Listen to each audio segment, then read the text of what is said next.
Now I'm going to demonstrate how to attach the twine to the hop hill without having to use a stake.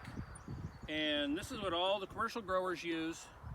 It's called the clip applicating tool, and then this little piece of metal, little piece of W metal, is the clip. So the clip goes right here in this little jaw here. You just kind of pinch it and put it in there. So now the clip is in the tool, and now I'm gonna gather up my twine like this, get equal tension on it,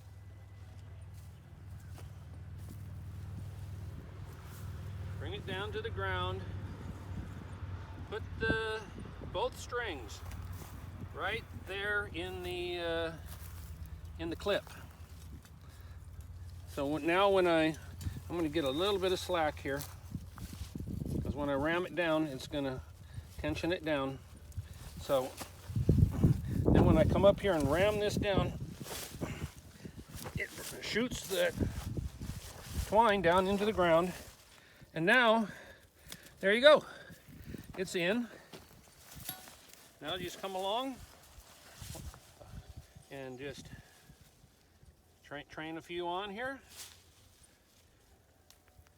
and grab a few more, wrap them on. There's a good one. Just fell off. Here they are. Train them on. Now you're hopping to it.